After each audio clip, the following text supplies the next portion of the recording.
당신의 지는 어떠십니까? 라는 제목이 오늘 말씀의 전부를 보여주고 있습니다. 시내산에서 광야로 출발하는 이스라엘은 제일 먼저 한 일이 숫자를 세는 인구조사였습니다. 출애굽한 인구를 세어보니까 몇 명이었더라? 몇 명이요? 60만이 넘었습니다. 남자만 60만이 넘으니까 전체로 하면 얼추 잡아도 200만이 넘는 인구였다라는 것입니다. 그런데 숫자를 센 목적은 우리가 이만큼의 군사가 있다라는 것이 아니라 하나님이 창세기 12장 한 사람으로 시작한 약속이 지금 이렇게 성취되어지고 있다라는 것을 마음에 품으라는 메시지였습니다. 우리가 이 땅을 살아가면서 내 마음에 품어야 할 건요, 내 능력의 숫자나 내 상처가 아니라 나에게 주신 약속입니다. 하나님이 나에게 주신 약속을 내가 붙잡기를 주의 이름으로 축원합니다. 아멘. 그 약속을 붙잡고 출발하는 이스라엘을 하나님은 동서남북으로 세 지파식 진영을 짜게 됩니다. 즉 이스라엘의 타운이 생성되어지는 것이죠. 그 타운을 만들 때 오늘 하나님이 그들에게 묻는 것입니다. 야, 너희들의 진영은 어떠니? 뭐가 어떻습니까? 하나님 다 말씀하셨으면서 위치가 아니야, 너의 자리가 아니야. 내가 묻고 싶은 건 한 가지가 있단다. 뭡니까? 너희들은 거룩을 맞닥뜨릴 준비가 되었니? 라는 겁니다. 이 진영은요, 동쪽이냐 서쪽이냐 남쪽이냐 북쪽이냐가 중요하지 않습니다. 모든 텐트는 바로 성막을 향하게 되어 있어요. 그리고 그 중심에는 성막이 있습니다. 그 성막이 뭡니까? 하나님의 임재 거룩의 상징이에요. 이스라엘이 성막과 같이 있다라는 것, 즉 내가 교회를 다닌다, 내가 하나님을 믿는다라는 것은 하나님의 거룩을 맞닥뜨린다라는 것입니다. 하나님을 만나러 교회에 오는 거예요. 하나님을 만나는 것이 우리의 신앙생활입니다. 내 자녀에게 신앙을 전해준다라는 것, 교회 데리고 오는 것으로 끝나지 않아요. 내가 어떻게 주님을 만나고 있는지가 나의 자녀와 나눠지는 겁니다. 그러니 우리에게 물어봐야죠. 우리는 거룩을 맞닥뜨리고 있습니까? 제가 좋아하는 대주교의 유머에 그런 이야기가 있습니다.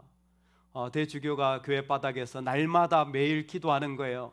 하나님, 당신을 보여주세요. 당신을 보여주면 제 믿음이 더 좋아질 것 같습니다. 하나님, 당신을 보여주세요. 당신을 보여주세요. 당신을 보여주세요. 기도하니까 하나님이 어느 날 대주교에게 그래, 내가 여기 있다! 짠! 하고 나타났더니 대주교가 놀라서 죽었답니다. 우리는 의외로 하나님을 만나고 싶어하고 하나님을 믿는다고 하지만 실제로는요, 하나님이 나한테 가까이 다가오는 게 부담스럽습니다. 하나님 나한테 말씀하시는 게 어려워요. 그걸 따라가는 게 때로는 쉽지 않을 때가 많습니다. 우리의 인생에 주님을 만나는 가장 아름다운 자리가 있습니다. 언제입니까? 우리가 죽을 때예요. 우리가 죽을 때 영원한 주님과 같이 살게 될 줄로 믿습니다. 믿으십니까? 그러니 사랑하는 여러분, 주의 이름으로 곧 알지어다. 우리 정말 주님 보고 싶은 건가요? 그 주님이 빨리 와서 내가 영원히 그 주님과 살고 싶은 건가요? 그것도 맞지만 또 한 부분에서는 내가 그래도 라는 마음들이 삶의 곳곳에 있는 거예요. 이스라엘이 그 하나님의 강력한 임재를 그 중간에 딱 모시고 살아가는데요, 여러분, 이 진영을 짠 이유를 하나님은 오늘 말씀에 내가 그 가운데 거하느니라, 그 가운데 거하느니라, 하나님이 계신 거룩이 동행하고 있음을 그들은 경험해야 된다는 겁니다. 그러기 위하여 묻는 거예요. 그 거룩을 맞닥뜨릴 준비가 되었니? 오늘 내가 너를 찾아가도 너는 나를 따라올 준비가 됐니? 오늘 내가 너의 영혼을 취해서 영원한 자리로 데려간다고 할지라도 너는 괜찮니?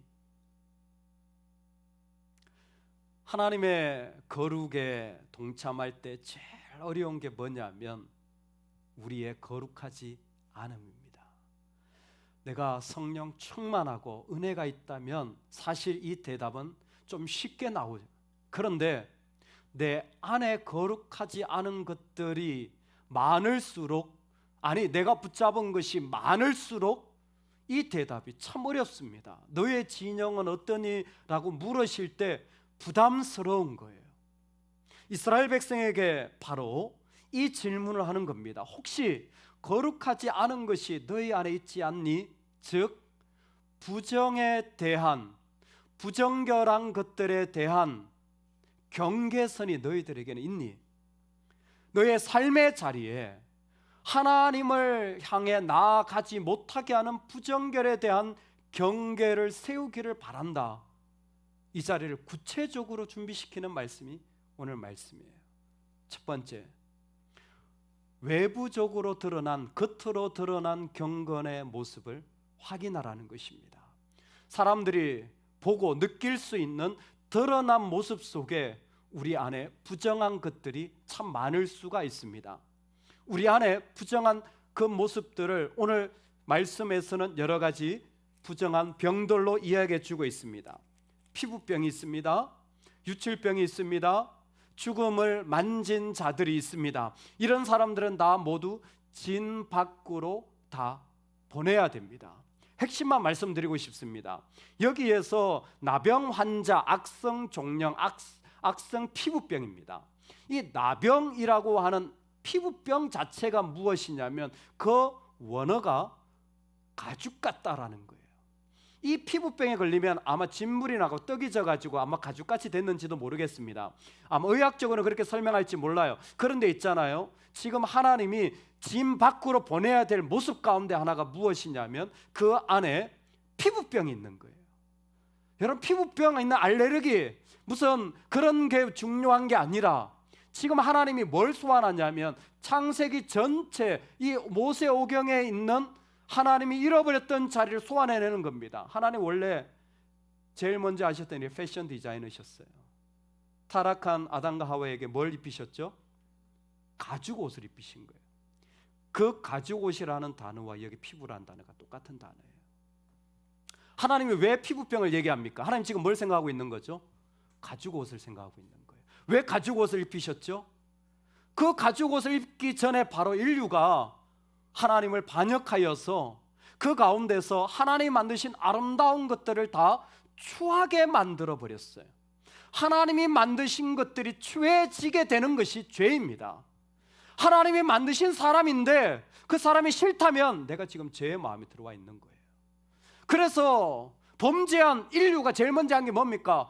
저 사람 때문인데요, 죄 때문입니다 라는 사랑해야 될 사람, 덮어줘야 될 사람 오히려 비난하고 돌을 던지는 게 사람에게 일어난 일입니다. 여러분, 우리가 그런 존재예요.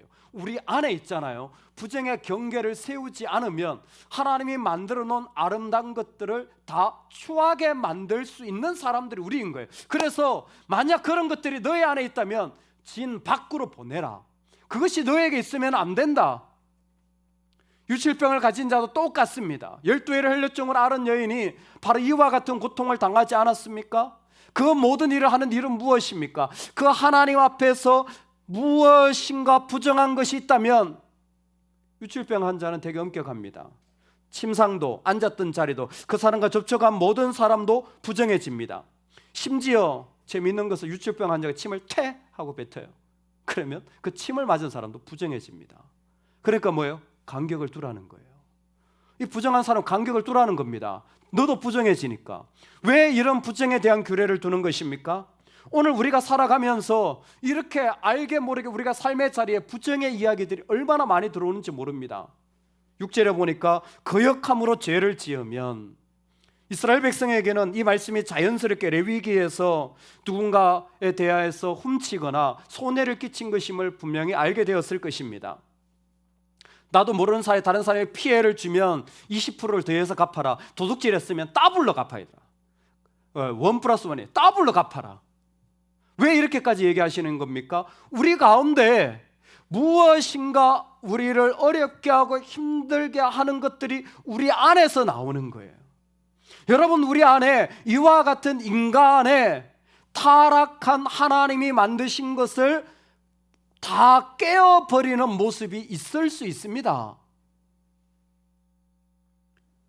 얼마 전에 교회 차를 몰고 볼일을 보러 갔다가, 그런 날 있지 않습니까?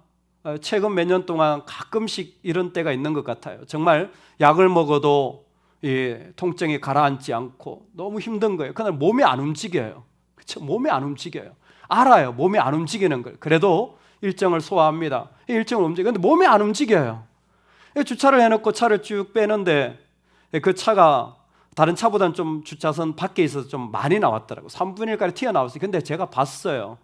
그런데도 불구하고 차를 딱 빼는데 그 차 범퍼를 긁은 겁니다. 근데 아마 운전하시는 분들은 알 거예요. 좀 운전을 오래 하면요, 차가 딱 닿으면요, 아차 싶어요. 근데 범퍼에 닿았네. 근데 쭉 그냥 쭉 밀고 나온 거예요. 아차. 그럼 다시 백을 해가지고 돌려서 빼니까요, 정말 무식하게 밀어붙였더라고요. 그 차 팬더에 막 쫙 긁혀가지고 그냥 뒤에까지 아주 그냥 제대로 앞에를 그냥 싹 밀어드렸어요.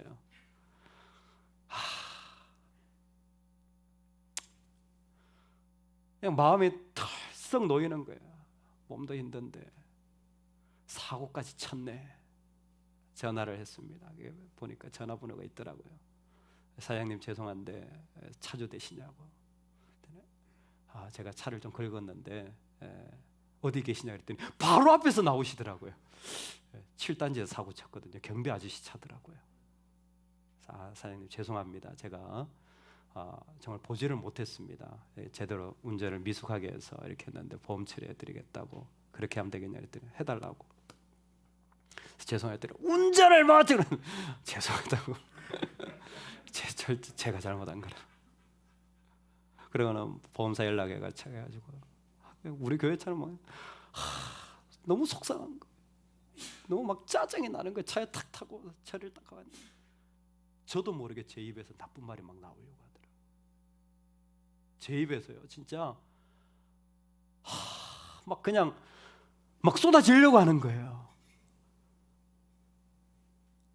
이렇게 집에 갔다가는 우리 예쁜 아이들이 다 뒤집어 쓰겠다, 짜증을.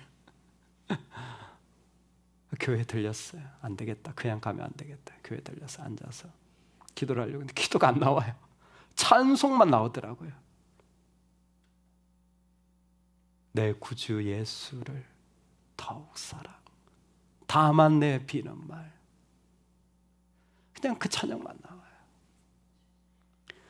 여러분, 우리 안에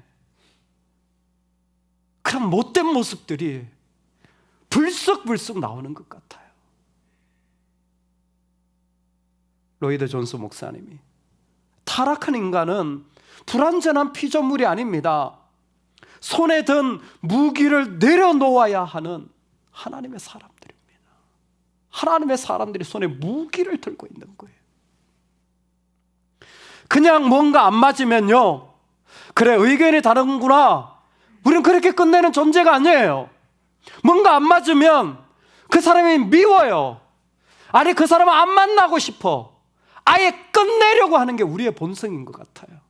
그래서 게리 토마스가 표현한 말이 많습니다. 우리에겐 악의가 있어요. 정말 악하게 대하려고 해요. 그들이 우리에게 악하게 대했기 때문에 맞을 겁니다. 그럼에도 불구하고 이상하게 우리는 불쾌하고 힘든 것으로 끝내는 게 아니라 아예 내 인생에서 그 사람을 제거해버리고 없애버리려고까지 하는 마음들이 막 올라오는 거예요. 하나님이 아시는 거예요. 그 진영 안에 이런 부정이 가득한 것을. 그랬을 때 그 가정이 어떻게 되는지, 그 교회가 어떻게 되는지 하나님 잘 아시는. 사랑하는 여러분, 우리의 진에서, 우리에게서 나오는 이 무기와 같은 악한 것들이 경계로 세워지기를 주의 이름으로 축원합니다.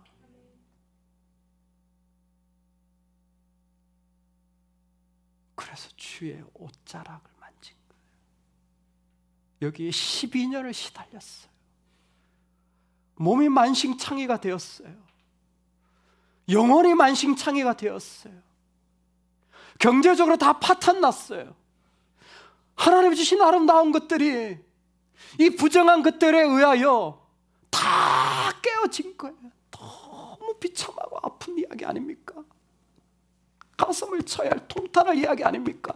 내가 하나님의 아름다움을 경험해도 시원치 않은 짧은 삶인데 이러한 부정한 것들이 그 삶에 들어오자 이 여인이 만신창이 되어서 의사에게 갔는데 의사가 뭐라고 하지 못하고 그 모는 짐이 점점 깊어진 거예요. 이 여인이 할 수 있는 게 뭐였습니까? 예수의 이름을 듣고 혹시나 하는 소망을 가져서 그 사람들 앞에도 갈 수 없잖아요. 부정해지니까. 그런데 그 틈에서 그 옷자락 하나를 만진 거예요. 왜? 그만큼 내 안에 경계선이 필요했던 거예요. 그만큼 나를 새롭게 해줄 존재가 필요했던 것입니다. 예수님이 우리에게 그런 분입니다. 딸아, 내 믿음이 너를 구원하였느니라. 그렇게 다가오는 자를 주님은 부정하다 그러신 것이 아니라 경계선을 세워서 지켜주시는 거예요. 언제? 우리가 그분의 이름으로 나아갈 때. 우리가 더러워질 수 있는 존재입니다. 아니, 우리 안에 악의가 있습니다. 그래서 우리 손에 무기를 들고 찌르려고 하는 마음들이 얼마나 수없이 일어나는지 몰라요. 끝까지 밀어붙여가지고 아예 꼴도 보기 싫은 존재로 만들어버리려고 하는 게 우리의 모습인데, 얘야, 너의 진영은 그래서는 안 돼. 너의 가정이, 너의 일터가, 너의 교회가 그래서는 안 돼. 그곳은 내가 있어야 되는 자리야. 그곳은 나의 자리야. 그곳은 내가 주장하는 자리야. 오늘 우리 안에 주님이 오셔서 우리 안에 있는 모든 부정의 일들의 경계가 세워지기를 소망합니다. 그 일들이 진 밖으로 나가길 소망합니다. 우리 안에 있는 미움과 상처가 예수의 이름으로 무너지기를 소망합니다. 더 이상 그것이 나에게 독을 끼치지 못하고 그것이 내 인생을 망치지 않기를 주의 이름으로 축원합니다. 우리는 예수의 사람이기 때문에 그것에 속하지 않았습니다. 나는 주님에게 속했습니다. 보이는 것만 있는 게 아니었어요. 보이지 않는 엄폐되어진 곳에 있는 부정한 것도 있더라고요. 하나님이 아세요. 사람들에게 드러나고 관계 속에서 찢어지고 아프고 이런 것도 있지만 그 가운데 그 안이 말하지 않았지만, 표현하지 않았지만 하나님이 다 알고 계시는 그 더러운 생각들을 주님은 아시는 거예요. 성경은 그것을 의심이라고 말합니다. 믿음 없는 자리는 다 의심하는 자리예요. 그래서 하나님이 이스라엘 백성에게 세운 게 무엇이냐? 의심의 법을 세워요. 남편이 있는데 아내가 부정을 저지른 것 같아요. 외도를 한 것 같아요. 근데 증거가 없어요. 여러분, 이 시대에 부인이 외도를 했어요. 간음을 했어. 근데 현장에서 붙잡혔어. 그럼 어떻게 됩니까? 그 자리에서 돌에 맞아 죽습니다. 그러니까 현장에서 붙잡힌 그런 간음한 자리는요, 이 말씀에 해당이 안 돼요. 왜? 그냥 죽었어요. 근데 현장도 아니에요. 증거도 없어. 근데 분명히 뭔가 의심이 되어지기 시작한 거예요. 이 의심이라는 말이 참 재미있는데요, 세번역 성경이 의심이라는 말을 사람의 마음에 미움이 생기거든이라고 했어요. 누군가를 향하여 저 사람 왜 저러지? 왜 자꾸 그래? 전화를 했는데 왜 전화를 안 받지? 통화 중이야. 왜 전화를 안 해주지? 그러면 벌써 뭐예요? 나 싫어하나? 왜? 나하고 문제 생겼나? 우리는 점점 그런 쪽으로 마음이 가는 것 같아요. 아마 미움이 그냥 생긴 건 아닌 것 같습니다. 의심이 커지면 그 안에 미움이 생겨지는지도 모르겠습니다. 하나님은 그 마음에 그러한 은폐된 부정이 있다면 그거 내가 다 드러내기를 원한다. 하나님의 진에 그게 있어서는 안 된다라는 거예요. 재밌는 것은 그걸 구체적으로 주님 말씀하시긴, 주님은 그 가운데 재판관으로 설명하십니다. 저주의 물을 마시게 하는데 먼저 그 부인을 데리고 와서 제사장 앞에 가서 헌물을 드리게 합니다. 의심의 소재, 기억의 소재라는 거예요. 그리고 그 의혹이 있는 여성이 보리가루 10의 1 에바를 가지고 옵니다. 그리고 질그릇에 거룩한 물 한 그릇을 뜨다가 성막 바닥에서 긁은 흙을 그 물에 탑니다. 거룩한 물이 되어져요. 그러면 여인은 머리를 풀고 그 물을 들고 제사장이 서라고 한 사이에 씁니다. 그러면 그때 제사장이 그 여인으로 하여금 맹세하게 합니다. 만약 네가 지금 있는 남편에게 배반을 하고 다른 남자와 간하였으면 주께서는 너의 허벅지를 마르게 하고 너의 배가 부어오르게 하는 저주를 내려 너를 본보기로 삼을 것이라. 허벅지가 마르고 이 배가 부어오른다라는 것은 여성으로서의 기능을 다 잃어버린 상태를 설명하는 용어이기도 합니다. 그러나 구체적으로 이렇게 말한 것은 실제로 이 물을 마시면 그렇게 되어지는 거예요. 그래서 이 저주를 제사장은 종이에다 씁니다. 종이에 쓴 것을 그 물에다 다 씻어요. 그리고는 그 물을 들고 여인에게 마시게 하는 거예요. 누구를 마시게 해볼까요? 마시게 하는 거예요. 재밌는 것은 독특한 의미가 여기에 두 가지가 있습니다. 남편이 아내를 의심할 수 있어요. 그런데 그러면 여성은요? 그럼 언제나 여성 의심받으면 제사 앞에 가 사람들이 다 보는 앞에서 맹세하고 그러면 머리 풀고 이게 안 했다고 할지라도 이 사람들에게서 이게 벌써 이게 문제가 되잖아요. 그래서 호세아서를 통해서 이스라엘의 문화가 있습니다. 남편이 아내를 의심하려고 하면 먼저 남편이 순결해야 됩니다. 순결을 지켜야 돼요. 순결하지 않은 남편은 의심할 자격이 없어요. 제도적으로 장치를 해놓은 거죠. 그리고 또 재밌는 게 있어요. 그게 뭐냐면 만약 이 쓴 물을 마시면 그 사람이 하나님 앞에서 죄를 범하였으면 어떻게 돼요? 배가 부어오른다, 부어오른다, 부어오른다, 커졌다, 배가 불러왔어. 어떻게 된 겁니까? 간음을 한 거예요. 죄를 지은 겁니다. 그러면 이제 어떻게 하죠? 여자를 돌로 죽입니까? 아니요, 그건 현장에서 걸렸어요. 배가 부어올랐어요. 어떻게 할까요?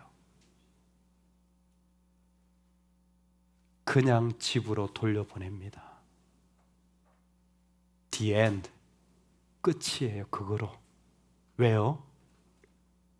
부어오른 그 자체가, 즉 그 죄가 하나님 앞에 드러난 것 자체가 심판이에요. 믿는 자에게는 하나님이 심판자가 되십니다. 하나님의 심판이 결정적이에요. 그래서 누가 뭐라고 하지 않더라도 내 주님이 아시면 우리는 됩니다. 할렐루야. 누가 나한테 용서를 구하고 그 상처에 대해서 사과를 하지 않더라도 내 주님이 아시면 나는 내 삶의 판단의 근거, 내 자리는 그 배상을 다 받는 것이 중요한 것이 아니라 주님이 재판관 되어진 것으로 이스라엘 전부 하나님의 백성은 만족한 거예요. 나중에 가정에 돌아가서 그 부부간에 다른 일을 할 수 있습니다. 그건 그때예요. 재판은 이걸로 끝이 나요. 하나님이 그런 분이십니다. 하나님이 오늘 우리 가운데 은밀한 죄에 대하여서도 재판관이 되기를 원하시는 것입니다. 그 부정한 자리에서도 주님은 재판관으로 임하기를 원하시는 거예요. 그 아픈 숨겨진 자리에서도, 보이지 않는 그 자리에서도 마지막 마침표가 되어지는 우리 주님이길 원하는 거예요. 성경을 읽으면서요, 제일 비참한 인간의 모습이 저는 두 개가 나온다고 생각을 합니다. 성경의 인간의 모습 제일 비참할 때, 여러분 인간이 언제 제일 비참할까요? 저는 첫 번째가 에덴 동산에 쫓겨날 때로 생각합니다. 죄로 말미암아 쫓겨났잖아요. 정말 얼마나 비참하고 하나님께 죄송하고 마음 아프고. 여러분 누가 나한테 아프게 해서 내가 힘들다. 그거는 땡큐예요. 할렐루야. 내 잘못은 아니잖아요. 근데 에덴 동산을 쫓겨날 때 얼마나 아플까요? 그리고 또 하나의 장면이 있다면, 제가 그 글을 읽으면서, 책을 읽으면서 너무 감동받았는데, 또 하나의 장면이 있다면 어디냐면 바로 아침에 눈을 떴더니 야곱이에요. 야곱이 아침에 눈을 떴더니 누구더라? 레아더라. 와, 정말 레아 입장에서 이것보다 더 비참할 수가 있습니까? 무슨 자기가 끼워먹는 가사도 아니고 1+1+1 행사에 동생 결혼 라헬의 결혼식에 아버지가 자기 밀어 넣어가지고 내 결혼식도 아닌데 갑자기 결혼하게 되었는데 아침에 눈을 떴더니 레아더라. 이건 뭡니까? 완전 실망한 거예요. 야곱이 꼴도 보기 싫은 거예요. 내가 원하던 사람이 아닌 거예요. 그 자리에 내가 있는 겁니다. 이게 도대체 이거 나는 뭐 하는 거예요? 도대체 여기서 도대체 이 집안에서 내가 뭐 하고 있는 거예요? 내가 이 사람들과 함께 뭐 하고 있는 거예요? 왜 내가 이 자리에 있어야 되는 거예요? 이유를 찾지 못해서 얼마나 영혼이 비참합니까? 레아가요, 성경에도 있지만 그 외모가 아름답지도 않았어요. 라헬은 보기 아름다웠다 그랬어요. 평생 동안 비교가 된 거예요. 드러낸 존재가 아니에요. 그런데 그 소중한 여성으로서의 중요한 결혼까지도 아침에 눈을 떴더니 레아더라. 이게 무슨 얼마나 비극적인 이야기입니까? 원하지도 않는 결혼을 하면서 마음의 소망이, 그래, 내가 남편이 날 이렇게 돼도 내가 아들을 낳으면 남편을 날 사랑하겠지. 내가 아들을 낳아야지. 그 아들을 낳잖아요. 아들을 낳으면 사랑하리라 했는데 사랑합니까? 안 하는 거예요. 그래서 첫째, 둘째, 셋째를 하는데 전부 다 남편에 대한 사랑에 대한 갈급함을 가지고 있는 거예요. 그런데 레아가 넷째를 낳습니다. 그리고 그 아이의 이름을 지어요. 내가 하나님을 찬송하리로다. 유다가 태어날 때 웬일인지 레아의 마음의 변화가 일어납니다. 여러분, 레아의 놀라운 점이 뭔지 아세요?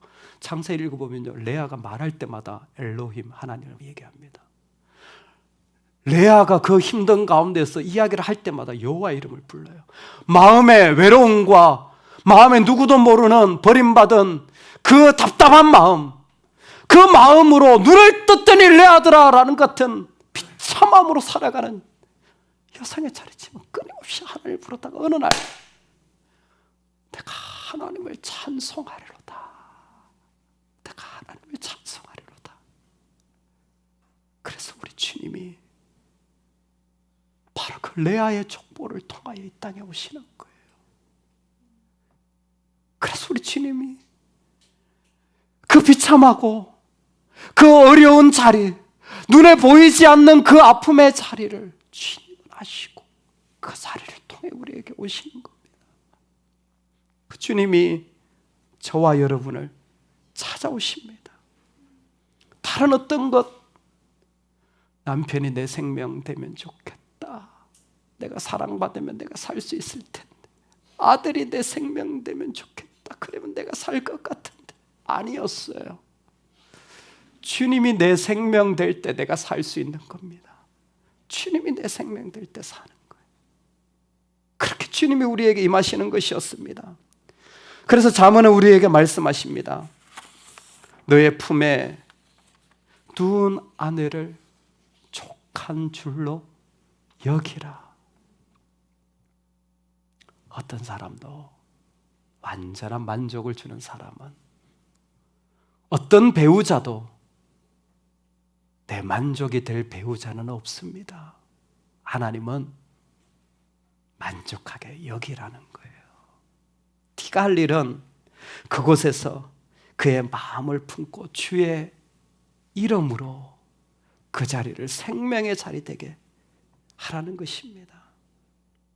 여러분, 우리의 삶의 자리에 주님은 그 보이지 않는 어두운 부분까지도 우리의 심판주가 되시고 하나님이 되기를 원하시는 겁니다. 그 자리에서도 우리의 거룩은 준비되기를 소망합니다. 그 예수 그리스도를 내 생명으로 모셔드릴 때에 하나님이 세상을 이처럼 사랑하사 자신을 보냈잖아요.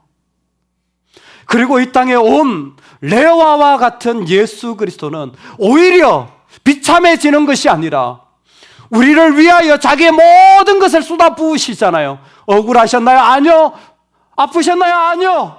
그 자리야말로 하나님의 사랑을 나눌 수 있는 자리였기에 기꺼이 앞에 있는 즐거움을 위하여 현재의 이 고난을 참을 수 있는 것은 바로 지금도 거룩으로 사랑으로 우리에게 다가오시는 생명의 자리를 우리에게 주고 싶었기 때문이에요.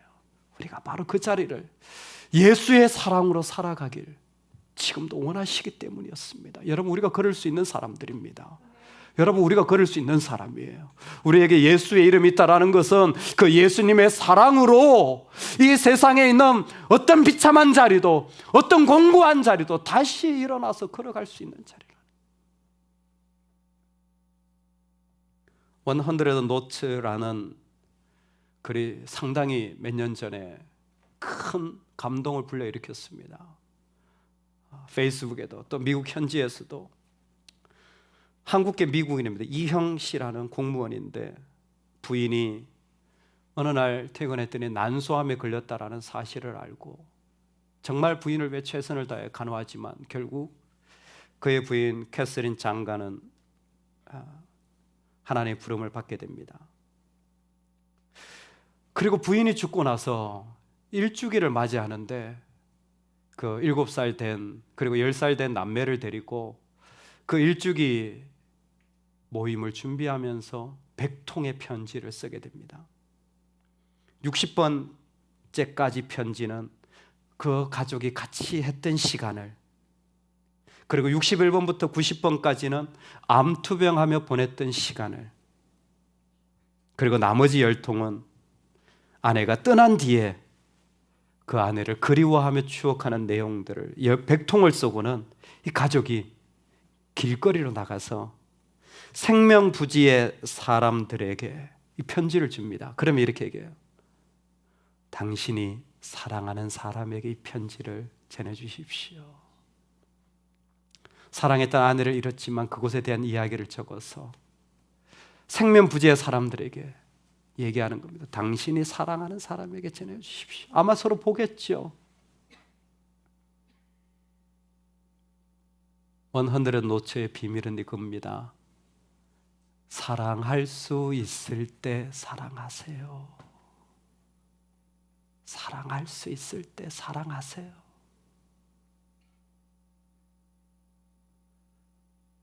우리가 목회자를 아름답게 여겨야 되잖아요. 우리가 성도를 아름답게 여겨야 되잖아요. 우리가 교회를 귀하게 여겨야 되잖아요. 우리가 가정을 소중하게 대해야 되잖아요. 그런데 어느덧 우리 안에 악의가 들어와서 그 하나님 만드신 아름다운 것들을 다 추하게 만들어버리진 않았습니까? 귀하게 대해야 될 사람들을 함부로 대하진 않았습니까? 하나님을 만날 준비가 되셨나요? 이제는 사랑해야 할 때입니다. 그 비참한 자리까지, 그 은밀한 것까지 주님은 다 드러내시며 우리 영혼의 짐을 드러내길 원하셨습니다. 그리고 그 짐을 다 감당하시며 우리에게 한 가지를 부탁하신 거예요. 나의 사랑하는 제자들아, 너희가 사랑함으로 나의 제자가 되리라. 사랑만 합시다. 여러분, 사랑만 합시다. 우리가 살아가는 이 땅의 이 짧은 생애에 사랑만 합시다. 12년 동안 그 질병을 안고 살아간다면 너무 억울하지 않습니까? 이 짧은 인생에 상처만 부여잡고 살아간다면 우리 너무 억울하잖아요. 주님이 나를 위해 죽으셨는데 우리 그럴 사람들이 아니에요. 우리 가정은 그런 곳이 아닙니다. 우리 교회는 그런 곳이 아니에요. 내가 주님의 이름으로 사랑하는 곳입니다. 주님의 이름으로 여전히 사랑하기로 결단한 자리입니다. 오늘 우리의 진영이 예수 그리스도의 자리가 되어지기를 간절히 축원합니다.